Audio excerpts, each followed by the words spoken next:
తెరువు కోసం కువైట్కు వెళ్లి ఎడారిలో నరక యాతన అనుభవించిన శివకు ఎట్టకేలకు విముక్తి లభించింది. అన్నమయ్య జిల్లాలోని వాల్మీకిపురం మండలం చింతపర్తి బీసీ కాలనీకి బుధవారం ఉదయం చేరుకున్న శివ భార్య పిల్లల్ని కలుసుకున్నాడు. దీంతో ఆయన కుటుంబం సంతోషం వ్యక్తం చేస్తూ సంభ్రమాశ్చర్యాల్లో మునిగిపోయింది.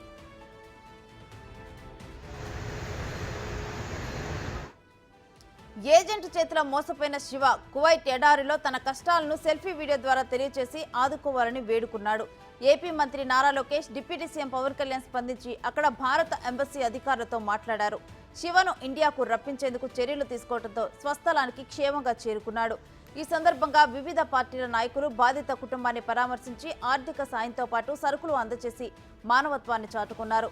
జనసేన పీలేరు నియోజకవర్గ ఇన్ఛార్జ్ బెజవాడ దినేష్, నవీన్, చిరంజీవి బాధిత కుటుంబాలకు అండగా నిలిచి భరోసా కల్పించారు.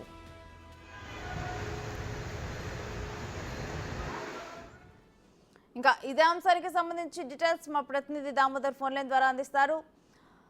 దామోదర్, ఎడారిలో చిక్కుకున్న శివ ఎట్టకేలకు తన ఫ్యామిలీ మెంబర్స్ ని కలుసుకున్నట్లుగా అర్థమవుతుంది. డీటెయిల్స్ ఏ విధంగా ఉన్నాయి?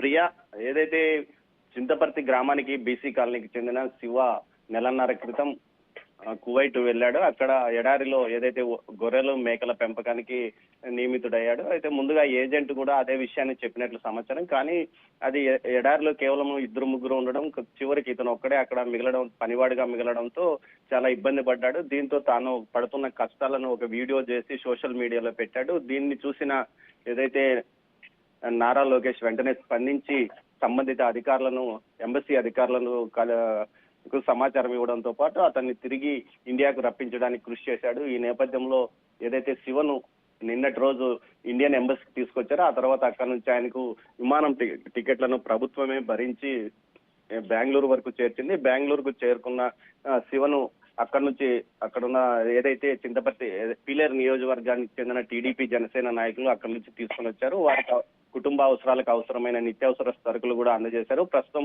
శివ మదనపల్లిలో ఉన్నాడు. ఆ తర్వాత అక్కడ నుంచి అతను నేరుగా తన స్వగ్రామానికి వెళ్ళనున్నాడు. భార్య పిల్లలతో పాటు ప్రస్తుతం మదనపల్లిలో ఉన్న శివను అక్కడున్న స్థానిక నాయకులు కూడా క్షేమ సమాచారాలు కనుగొని అతనికి ఆర్థిక సాయం అందజేశారు. మరోవైపు అతను శివ చెప్తున్నది ఏమంటే తాను ఇక్కడ బతకడానికి వీలుగా ఏదైనా ప్రభుత్వం సహకారం అందించాలని కోరుకుంటున్నాడు. మొత్తం మీద శివ కథ సుఖాంతమైనప్పటికీ శివ భార్య మాత్రం ఏదైతే ఇక్కడ నుంచి వెళ్ళడానికి, కువైట్ వెళ్ళడానికి తాము సుమారు 4 నుంచి 5 లక్షల అప్పులు చేయాల్సి వచ్చింది. వీసా కోసము, పాస్పోర్ట్, ఇతర ఏదైతే వైద్య పరీక్షలు వీటన్నిటికి సంబంధించి దీనికి కూడా ప్రభుత్వం సహకారం అందించాలని ఆమె కోరుకుంటున్న పరిస్థితి. మొత్తం మీద కథ సుఖాంతమైనప్పటికీ అప్పులు మిగిలాయనంటూ ఆమె చెప్తున్న పరిస్థితి. ఈ నేపథ్యంలో ప్రభుత్వం ఏదైనా సాయం అందిస్తే తాను ఇక్కడే ఏదైనా వ్యాపారం కానీ వ్యవసాయం చేసుకుంటానంటూ శివ చెప్తున్నాడు. Priya, right, thank you Damodar.